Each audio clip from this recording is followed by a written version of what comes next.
Hey guys, what's up? Spectre here, and we seem to have gone from a drip feed of information about Cyberpunk 2077 to an absolute flood. There's so much to talk about, from character creation to street racing and multiplayer. I'm here to break it all down for you, so let's jump in.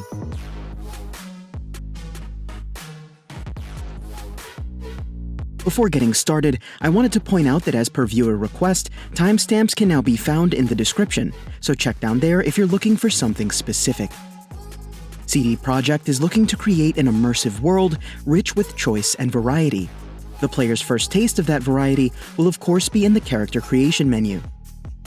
And while this system is admittedly still a work in progress, devs are looking into ways to be more inclusive. An unprecedented amount of character customization would allow players to roll a trans or non-binary V, for example. One way that this can be accomplished is by providing facial choices that are allowed across genders, or even allowing players to choose voices across genders. This system is still very much a work in progress as CD Projekt considers their options. Cyberpunk 2077's quest director commented on this recently, stating, "The idea is to mix all of those up, to give them to the players as they would like to build it. Same goes for the voice. We wanted to separate this out so that players can choose it freely. This is something we are still working on. It's not as easy as it sounds. This is one part of it. In terms of how we depict the characters within the setting itself, of course, yes, we are paying a lot of attention to it. We do not want anyone to feel like we are neglecting this or treating it wrongly. It's a very sensitive and important subject, I believe. We have put a lot of thought into this."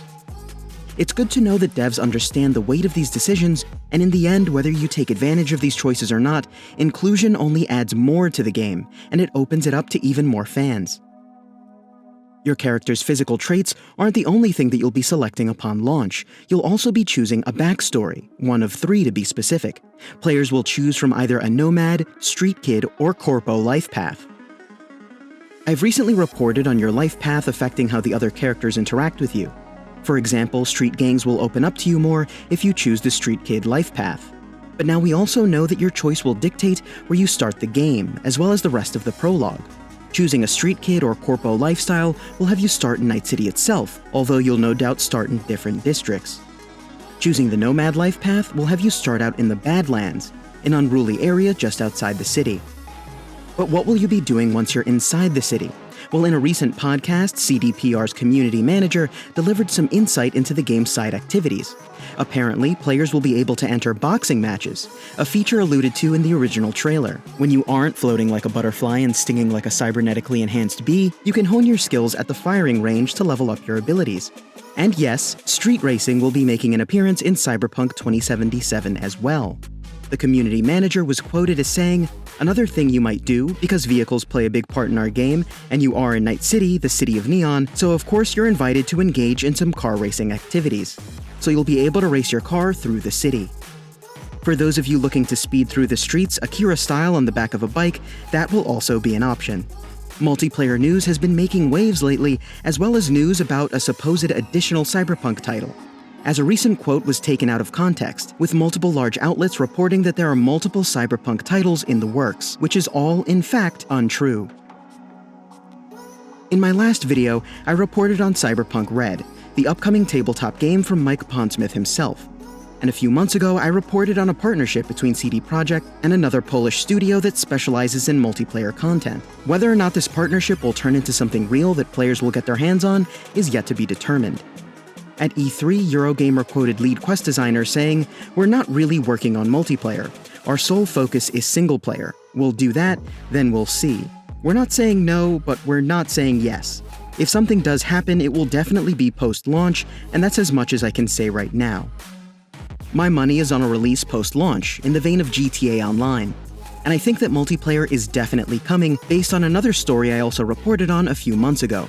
In 2016, CD Projekt Red was given a grant by the Polish government in the amount of $27.4 million for research and development of, quote, seamless multiplayer as well as cinematic feel and city creation technology. CD Projekt has an entire team working on the multiplayer aspects of Cyberpunk as well as a substantial amount of funding. I have to believe that that should amount to something.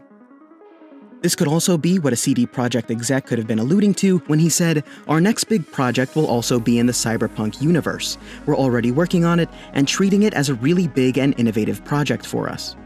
According to a recent clarification from the studio, there is only one other unannounced project in the works, and it's for mobile platforms. Switching gears, fans waiting for the 2020 release of Cyberpunk 2077 can whet their appetites with an all-new song. In the game, the band Samurai, led by Johnny Silverhand, pumps out punk music, goading the masses into revolution. Now you can listen to a real-life rendition of one of those songs, performed by Refused, a Swedish punk band. The song Chippin' is available now, and I've even added a link to it down in the description. Well, that was quite a lot, but thanks for sticking with me. All of my sources are in the description in case you'd like to read further. And that's it for this Cyberpunk news roundup, but make sure to sub for more coverage and check out my Cyberpunk playlist for lore videos and more. And as always, thanks for watching, guys.